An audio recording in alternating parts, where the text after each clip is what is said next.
Hi,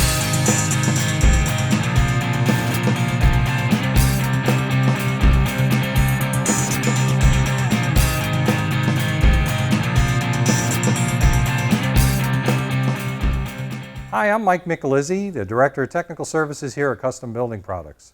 And today we're coming to you from our Custom Technical University. And in this edition of our Top 5 Tips, we're going to give you the top 5 tips for a successful self-leveling underlayment installation. As tile and stone dimensions are becoming larger and larger, as we see in this tile here, the need for a flat floor to ensure a successful installation is critical. As we currently look at the industry standards, the flatness requirement for a typical size tile is 1/4 inch in 10 feet. No more variance than that, and 1/16 of an inch per foot. But for these larger formats, we need a considerably flatter floor. We need it to be within 1/8 of an inch in 10 feet, and no more than 1/16 of an inch variance within 24 inches. Because of these requirements for these large format tiles, the use of self-leveling over the last 5 years has become dramatically increased and is now part of our traditional prep, set, and grout process. Self-leveling implies that the product will level itself, and it does. But typically for projects today, really a flat or a smooth floor is all that's required. So these self-levelers might be used just to flatten the floor and give you a smooth appearance. When you need a pitch or some type of slope to a drain, typically a mortar bed or a patch would be better used instead.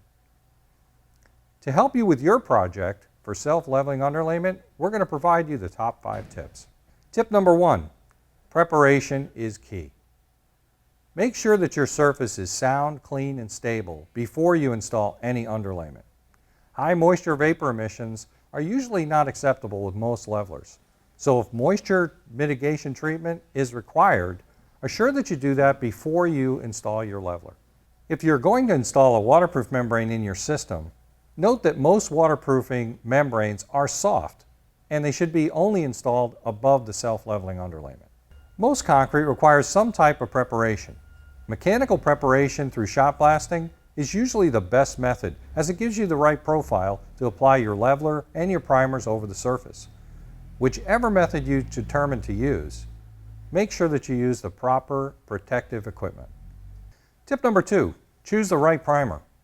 Only use the recommended primer for the underlayment that you're going to apply. And when you apply the primer, always apply it at the correct thickness, because too much primer is not a good thing. It can lead to a failure.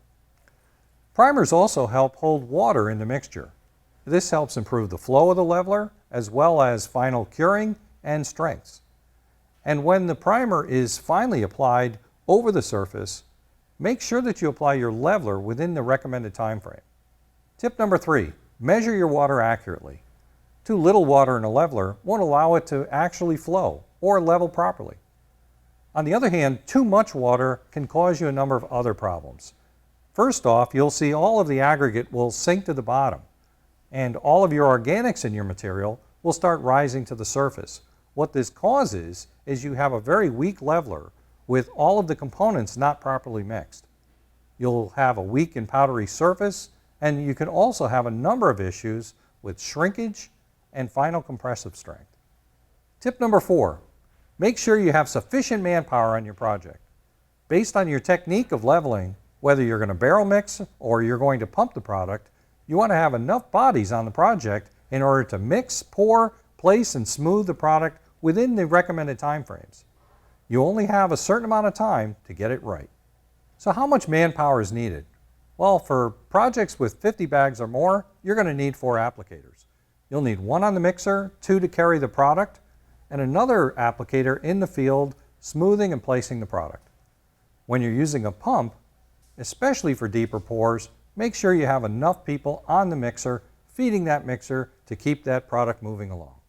When locating your mixing station, make sure that it's not too far away from the pour, as these are fast-setting products, and also not too close so that you get dust over the surface of the primer, as this could lead to failures down the road. Tip number 5, make sure you get all the facts straight before you begin your project. For example, ask yourself, will your substrate be able to handle the added weight of the leveler? If not, you'll have to use a lightweight leveler. Additionally, what am I going to do with the existing joints in the concrete? Whether they're movement joints, control joints, or existing cracks, how am I going to treat them? If there are openings in the floor, or even the cracks themselves, without dams in place, the leveler will flow to the floor below.